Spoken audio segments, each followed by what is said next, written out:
まだ終わんねえぞ。まだやろうってのかい。上等だぜ。私の力思い知りやがれ。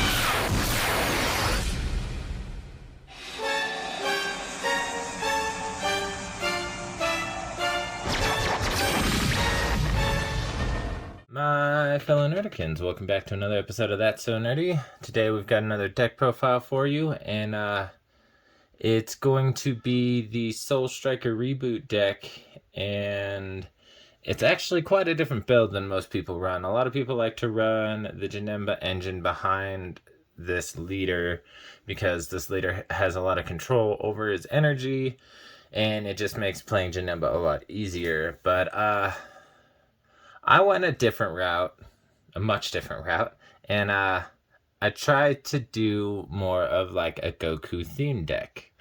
I couldn't do it entirely Goku because I did do that and I realized it was very, very lacking in draw power. I found myself late game with hand size of 2-3 tops, and with the strategy, or I should say not strategy, but with the play style that I tend to go by, I need a little bit more in my hand at the end of the in the late game stages. But yeah, we're playing Super Saiyan God Son Goku. When this card attacks, you get to choose one, either draw a card or flip or restand one of your mono blue energy. That could be really helpful if you're trying to play like your searcher cards out to get your engine going. So you can turn one, you can play an energy, as long as you don't go first, of course. You can play an energy, play one drop, swing with your leader, restand that energy, play another one drop. So now you've already got two bodies on the board. And ideally, they would have been two of your searchers if you needed to use them.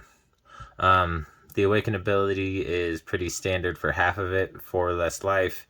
You draw 2 cards and flip this card over. Or, if you have a Unison with a cost of 3, a specified cost of 3, you can do it. You can early Awaken by drawing 2 cards and flipping this card over. And then when he flips over, on his Awakened side, he becomes Super Saiyan God, Super Saiyan Son Goku, Soul Striker Reborn. Auto ability of when this card attacks, you draw 1 card and then restand 2 energy. Amazing ability. It is so useful. So useful. I can't stress that enough. It is such an amazing ability. And then the second auto ability is at the end of your turn, you get to restand one of your Unisons. Awesome ability, especially considering how one of the Unisons we're running, the only 3-drop we're running actually, does have a blocker ability. And the reason we're actually only running 1 copy of Super Saiyan Rose Goku Black Unison of Extermination, we're only running 1 copy because, 1, typically by turn 3, I'm awakened anyway with my playstyle. I like to get awakened as fast as possible and then kind of protect my life after that. Like, the first 4 cards in my life, as long as they're not being critted, I really don't care about losing them.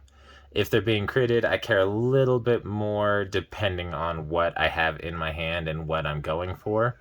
But for the most part, the first half of my life is negligible. But anyway, let's get to this Unison's ability. He's got blocker, and then when this card is switched to active mode by a leader card, add a marker to this card.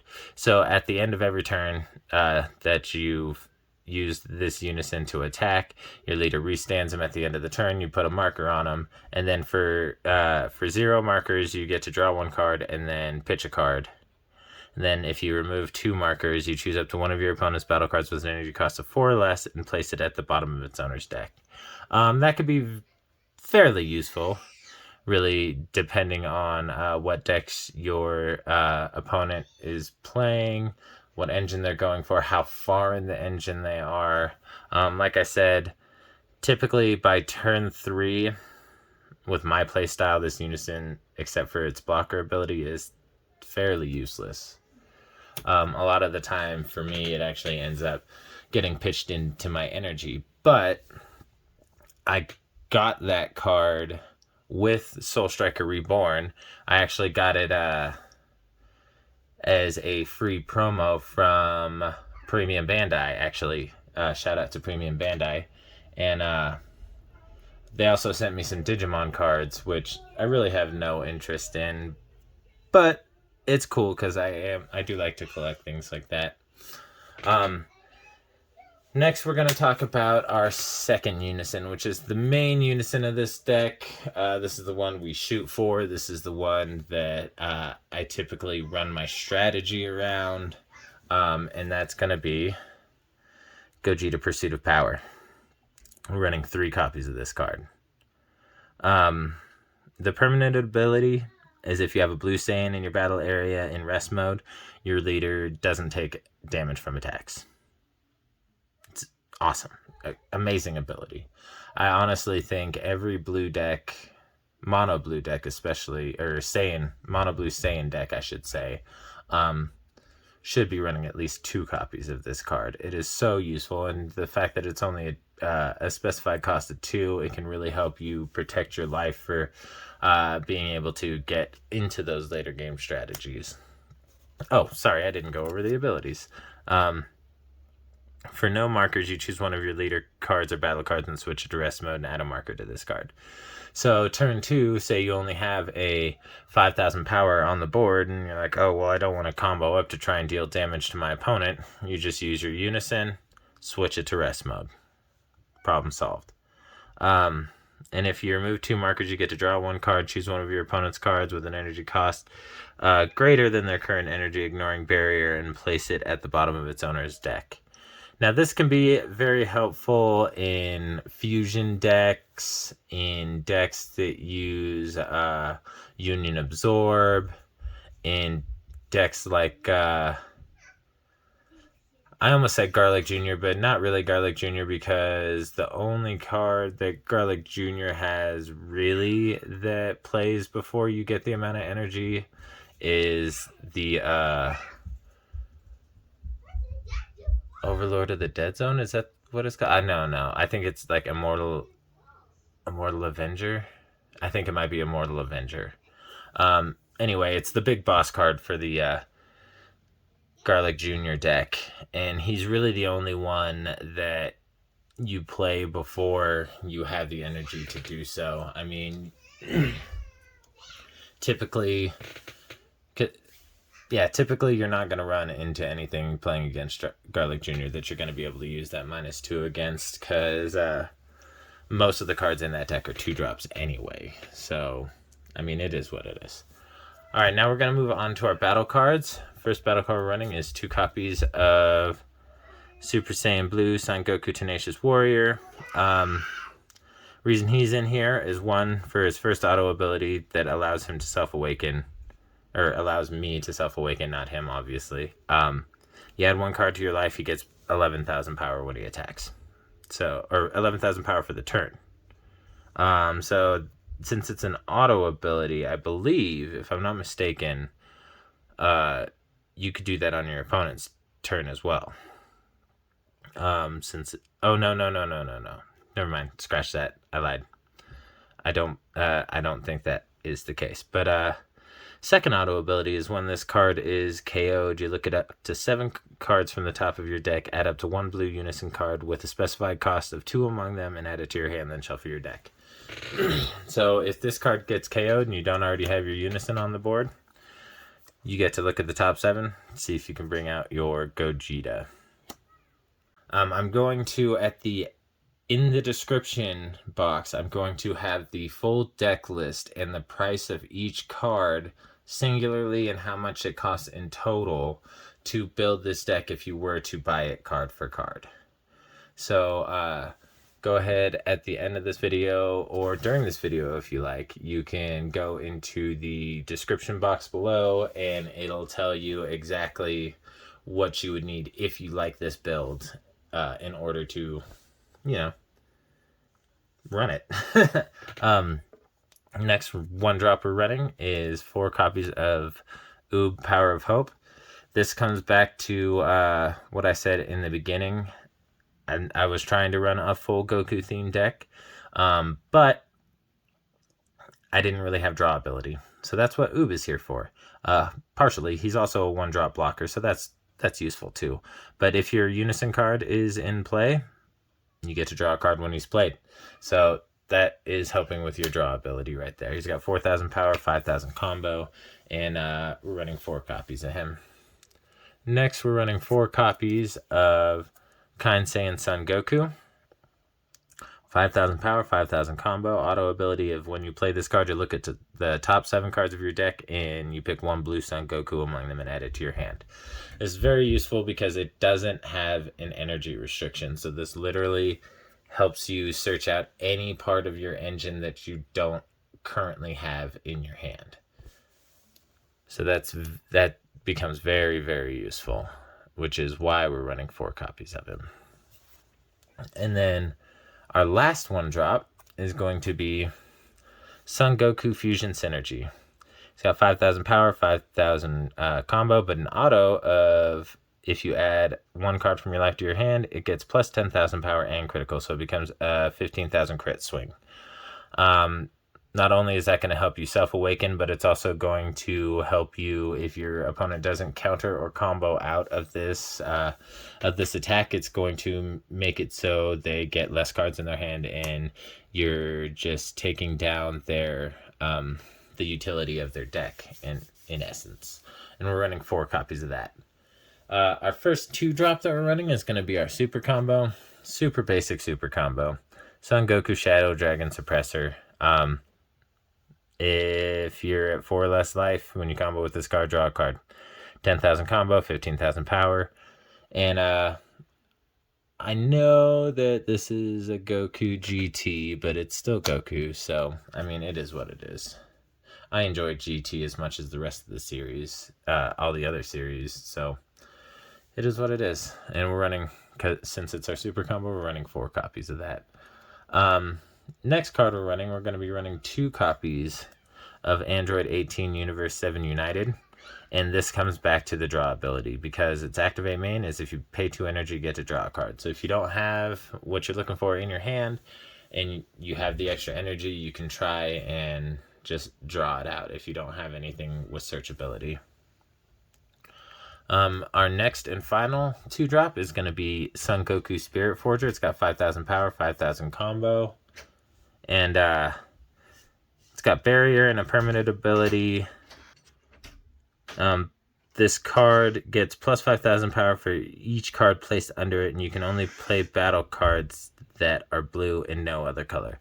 So in this deck, that really, because the deck is mono blue anyway, everything's going to be blue, so you don't really have to worry about that.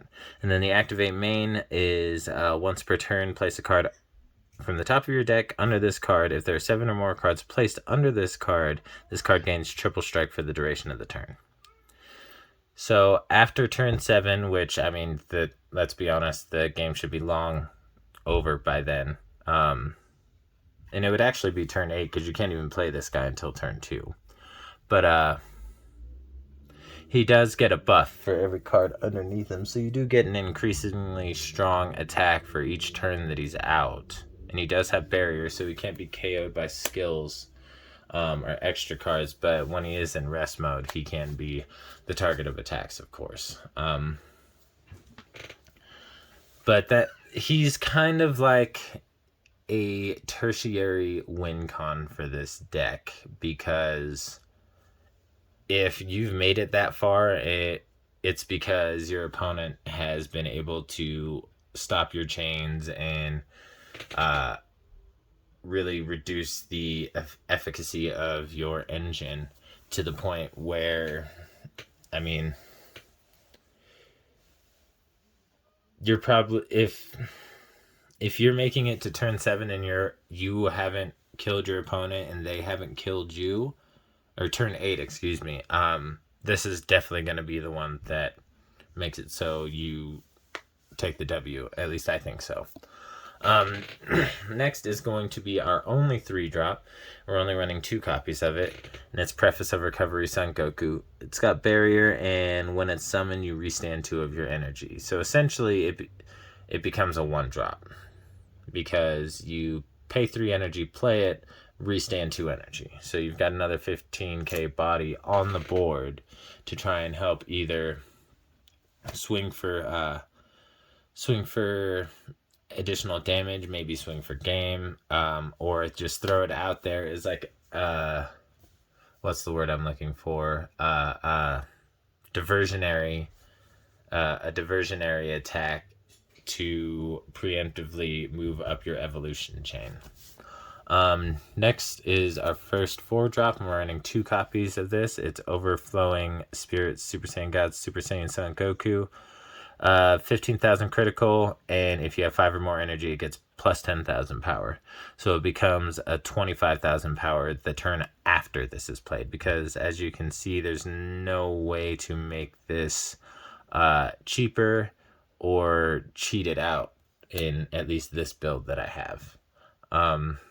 And honestly, that card itself, in my opinion, you don't really want to cheat out, because that next turn he becomes a 25,000 crit, and that anyone who's played the game knows that that's a difficult. Anything over 20,000 critical just becomes a bit of a headache, because you either have to take the damage, risk losing one of your important cards, or counter out, which could make it so you don't have enough to save yourself in a last-ditch effort, or you're going to have to combo up, which is kind of a lose-lose situation, because if he's got 25,000 power, that means you're going to have to use at least 2 of your cards in your hand to try to combo out to get up to 30,000, or at least 26,000.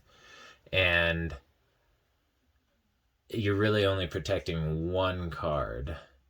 And typically it's a card that you don't know what it is, so it could be, you could be trying to save a card that is fairly useless to you.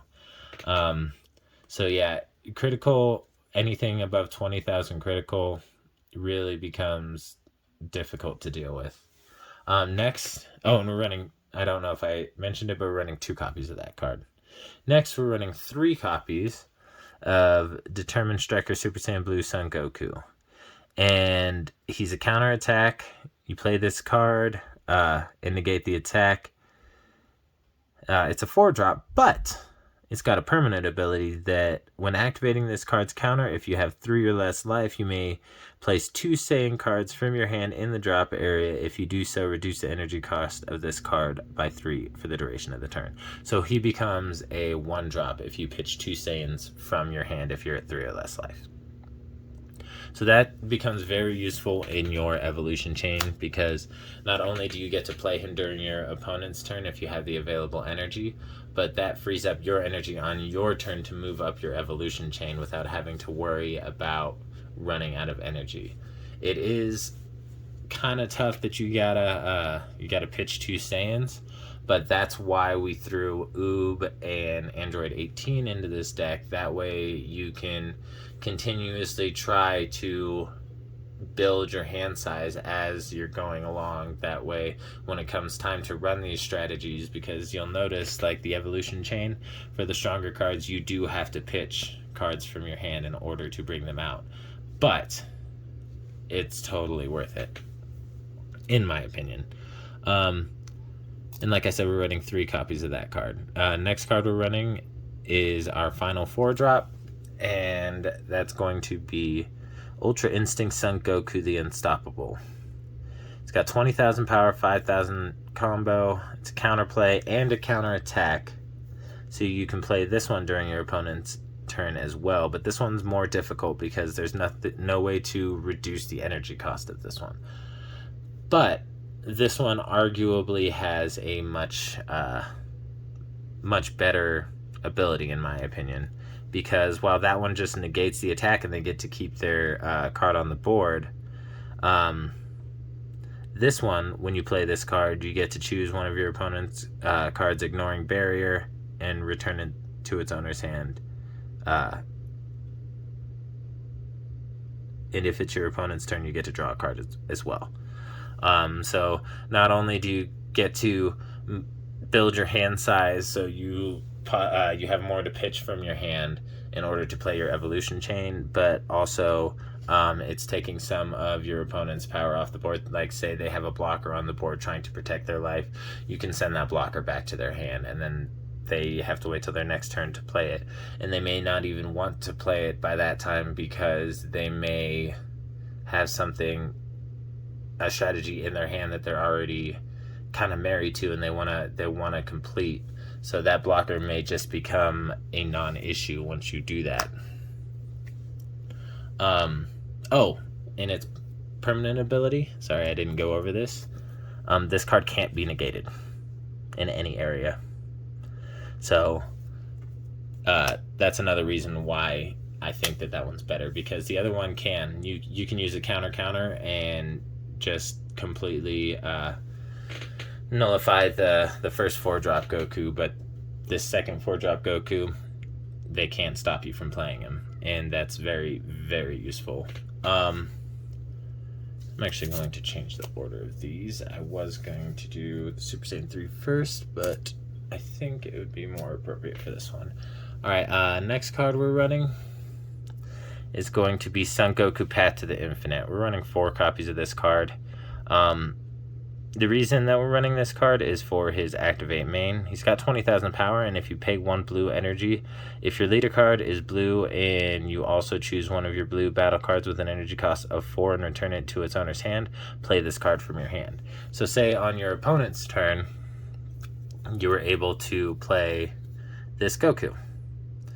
And now that you've played this Goku, now it's your turn. You can pay, instead of paying 5 energy, you can pay 1 energy, return this Goku to your hand, so you'll be able to use him again, and throw out this Goku. So instead of paying 5 energy, you can pay just 1 energy to throw him out.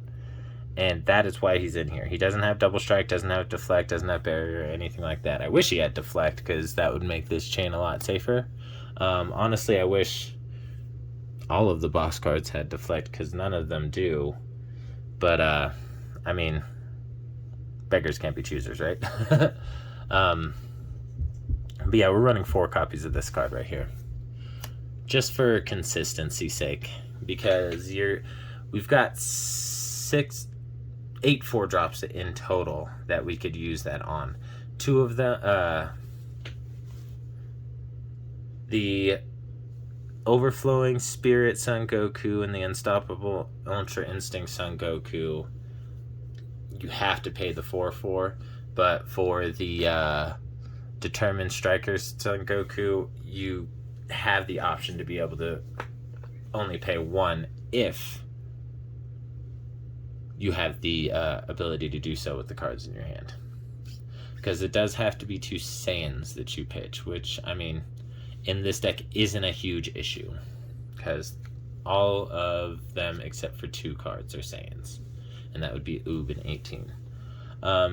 Next is going to be the last of our 5-drops, and it's going to be Super Saiyan 3 Son Goku Maximum Energy.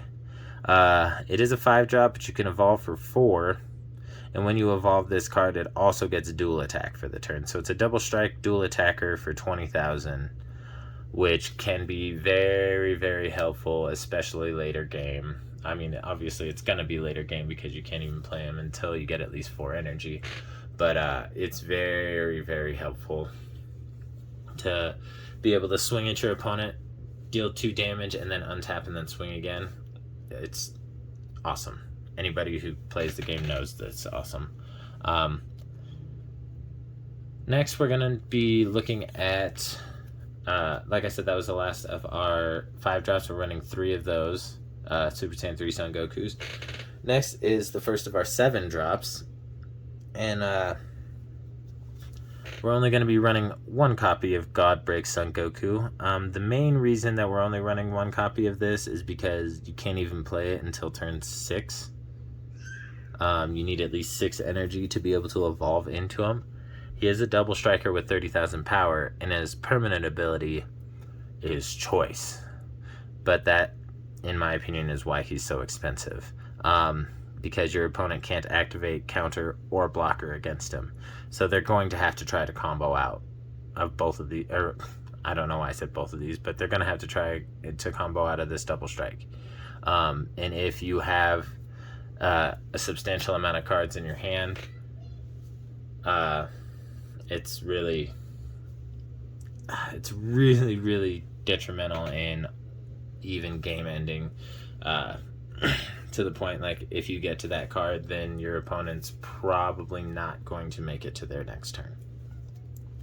All right, the next one is the last of our 7 drops, and we're running Ultra Instinct Saiyan Son Goku. Now he's got an EX evolve. Now this is where you start pitching cards for your boss cards. You place 1 card from your hand in your drop area, and then you EX evolve this on top of a 5-drop. He has triple strike, and then permanent ability. Your opponent can't combo for the duration of this card's battle. So just this card, not all of your cards, but just this one. And the auto ability, when a card evolves into this card, return all of your opponent's battle cards to the opponent's hand. So if they had some blockers on the field trying to protect their life or anything on the field, like, you just return all their cards to their hand, and it nullifies those cards as combo power because you can't combo for the duration of that card's battle.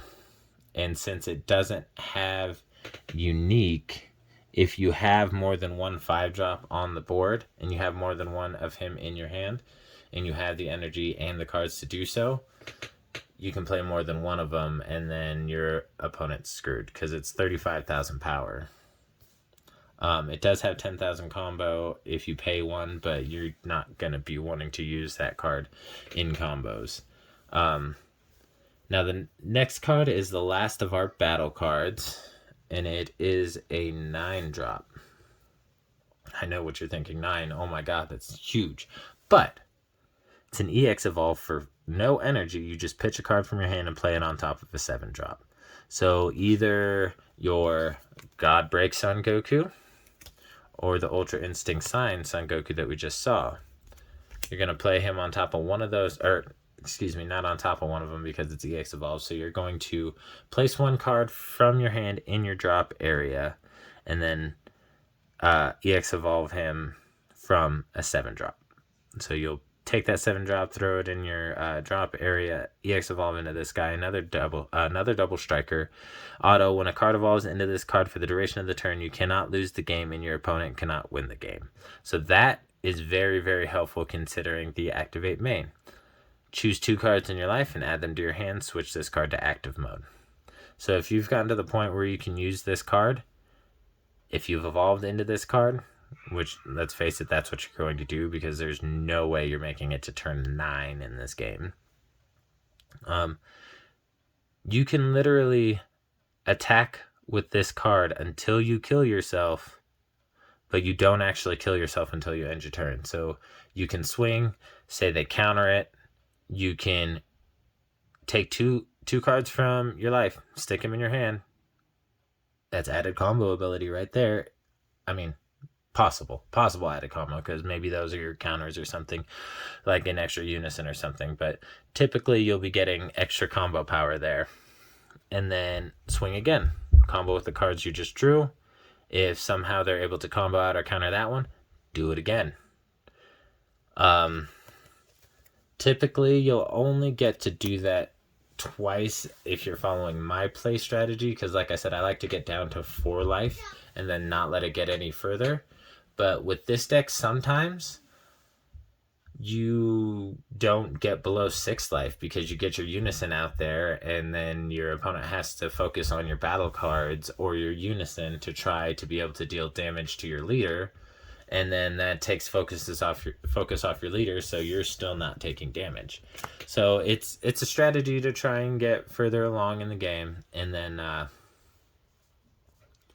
So you might, if you're lucky, have 6 life left in order to use Kaioken Son Goku's ability more than twice. But typically, if you follow my playstyle, you'll get to use that card twice. Alright, next we're moving on to our extra cards. These ones are really simple and easy. Whis' Coercion, 4 copies. Play this card, restand 1 blue energy. And D-Magic. And boom, 1 drop, restand 2 energy. And this one you can, if you reach Sparking 5, you can do it without paying any energy. And that's important because with those cards there, you are able to restand energy, which if say it's turn 4, you've got 4 energy, and you've got, let's say, 3 of your D-Magics in your hand, which happens more than you'd think. It happens to me all the time. So you reach Sparking requirements, but you don't have any energy to tap to play it. So you'll take an energy, or take a life, put it in your hand, play this, restand 2 energy, and then when they attack again, you can counter again. So that's tapping 1 energy, restanding 2 energy. So now you have 3 energy to utilize, and then do it again. So now you have 4 energy to utilize, which will allow you to play Ultra Instinct Son Goku the Unstoppable. So there is a little bit of a convoluted method to the madness of how I play this deck, but I really think that it's a lot of fun to play. I haven't tried anything competitive, because if anyone who actually watches this channel knows, I don't have a competitive scene around me. So the only actual playtime I get is with my buddy Tommy, and he's good, but it's very beneficial to play different players with different play styles, because once you figure out somebody's play style, you can kind of figure out how to beat them no matter what deck they're playing. Sometimes their deck advantage is just too great, but it's very helpful to diversify your opponent base. That way you can adjust to different play styles and be ready for pretty much any situation. Alright, well, that's going to do it for the video today. Like I said, if you want to check out the prices of these cards and what it would cost to build this deck if you bought it card for card, just go ahead and go down into the description. I don't know why I can't speak right now, but yeah, go ahead and go down into the description, take a look at the deck list, and see if it helps you in wanting to build a deck similar, or at least have an idea of any improvements or any ideas that you might get from this deck. If you like the video, go ahead and like, subscribe, leave a comment. Let me know your thoughts about this deck or any deck that you may want to see in the future. And stay nerdy.